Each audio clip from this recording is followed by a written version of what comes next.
రాసిన పత్రికలో కొన్ని మాటలు మనకు తెలియపరిచారు. అందులో ఒక మాట, ఒక శ్రేష్టమైన మాట మనకు ఈరోజు మనం చదువుకుందాం. 6వ అధ్యాయం, ఎబ్రిల్ రాసిన పత్రిక 6వ అధ్యాయం 11వ వచనాన్ని మనం చూసుకుందాం. 6వ అధ్యాయం 11వ వచనం. మీరు మాంద్యులు కాక, మీరు మాంద్యులు కాక విశ్వాసము చేతను, ఓర్పు చేతను, వాగ్దానము వలన, వాగ్దానం వలన స్వతంత్రించుకుని వారిని పోలి నడుచుకున్నట్లుగా మీలో ప్రతివాడు మీ నిరీక్షణ పరిపూర్ణమగు నిమిత్తము మీరు ఇది వరకు కనపరిచిన ఆసక్తిని తుదమట్టుకు, అంటే మనము బ్రతికున్నంత కాలం ఈ ఆసక్తి ఏమై ఉండాలంటే స్థిరముగా ఉండాలంట.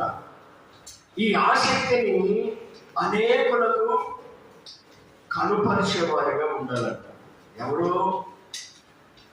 ఒక విశ్వాసి, ఒక దేవుని నమ్మిన వ్యక్తి, ఒక రక్షణ కలిగిన వ్యక్తి ఈ లోకములో నశించిపోతున్న నీ జీవితాన్ని బాగు చేసుకొని క్రీస్తులోకి వచ్చి రక్షింపబడిన నీవు చేయవలసిన, ఉండవలసిన విధానాన్ని ఇక్కడ అపోస్తలుడైన పౌలు గారు మనకు స్పష్టంగా వివరంగా తెలియపరుస్తున్న మాటలు ఇవి. దేవునికి స్తోత్రం.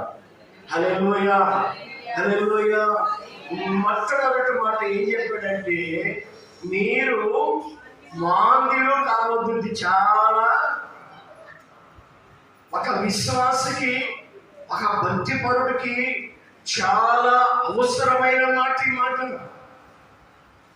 ఎందుకు ఈ మాట చెప్తున్నాడు అని అంటే, చాలా మంది ఏం చేస్తున్నారంటే మాందులైపోతున్నారు, బతకస్తులు అయిపోతున్నారు, సోమరిపోతులు అయిపోతున్నారు, బాధ్యత లేని వారిగా ఉంటున్నారు, భారం లేని వారిగా ఉంటున్నారు, దేవునితో సమయం గడపలేని వారిగా ఉంటున్నారు. కుటుంబం కొరకు కానీ, బిడ్డల కొరకే కానీ, ఇంకొక వ్యక్తి కొరకే కానీ, నీ ఆత్మీయ జీవితం విషయములు కానీ జాగ్రత్త లేని వారిగా, సోమరిపోతులుగా మారిపోయి మందమతులుగాను, దేవునికి విరోధమైన క్రియలు చేస్తున్న వారిగా తయారైపోయి ఉన్నారంట. అందుకనే పౌలు గారు